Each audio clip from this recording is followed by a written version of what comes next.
throw stick. Throw somebody the sticks.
Sakwe eji okwute nguma wee marụ ihe a na-eme ihe awụ mmemme oke mmụọ Unubi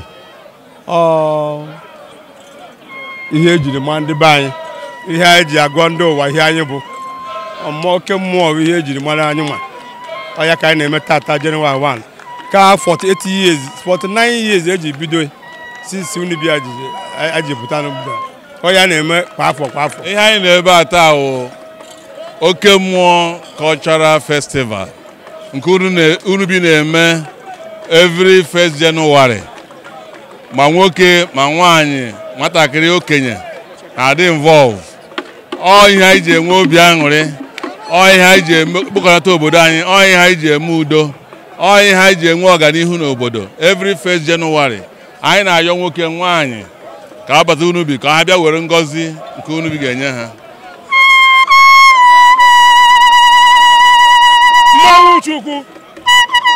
Mmanwụ Chukwu o mere fada o mere ndị obodo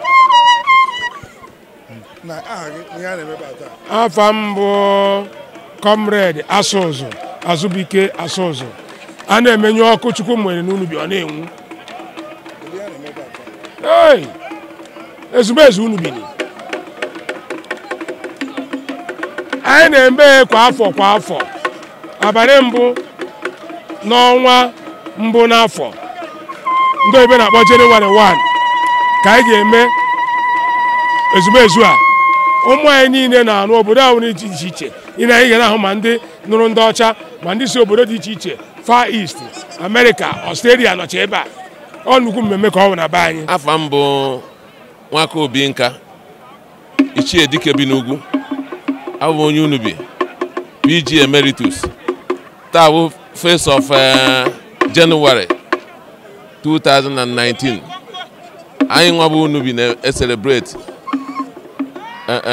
taa bụ ụbọchị mmọnwụ eji emega afọ ihe ọma na-abịaga etu ahụ ka otu ụwa niile so anyị na-eme nke anyị n'Unubi na mbasị abụ mbasị emere ihe mere ka ụwa si anya ka ụwa mara na Igbo nwere omenala ha omenala Igbo ahụ ka anyị nọ n'enu ya abịa ya ha akwụsị so nyaka iji ahụ ihe niile juru ebe a ma nwaka ma okenye ma ụmụaka anyị ga-emechi omenala kwesịrị na aga eme ụbọchị afọ anyị wee mege ọhịa anyị ji nọrọ ihe a. Afa m bụ Nze Afrukwe Sunday Anachu. Abụ m President General Nkwukwo Community Assembly Unube. Ya na-eme ebe a taa ị na-eme anya n'ahụ ị ga-afụ akwa nyi na-egosi ihe a na-eme. Ihe a na-eme taa ejirimara mba ejirimara Unube ka anyị na-eme omenala Unube so na omenala Igbo. Taa bụ ụbọchị akara aka etu a ka ọ na-adụ kwa afọ na mbido afọ ọbụla anyị ji eme omenala iji kene ana kene Chukwu maka ndụ anyị siri n'afọ gara aga bata n'afọ ọhụrụ. So ihe awo omenala anyị ka anyị na-eme. Aba Laura Aida, and I came to Unube to visit my family, and I'm here with my daughter Ijoma, my daughter Eva, and my husband Joel. So how do you feel? We are feeling fine. We like it. It's nice. It's very interesting. John, okay, Kaba. Igbo na ahụ ọnụ mmiri mara ugo obere nwa na-ebe agụ mbọ. Taa bụ ụbọchị Unube January 1st. Otu a ka anyị si eme ikpe afọ. Otu a ka nna nna anyị ha si eme ya. Anyị pụta ọ bụrụ omenala nna nna anyị ha dosara anyị. Anyị sịrị anyị ya hapụ ya na ya ma nke anyị jiri dị ndụ taa. Anyị folokwa omenala nna nna anyị ha dosara anyị. Anyị eji ọgbọnwụ ka anyị na-eti, anyị eji ha ọgwụ eti, anyị eji fensi ike adịghị ya na-aṅụrị ka anyị na-enwe n'ụbọchị taa bụ Jenụwarị 1.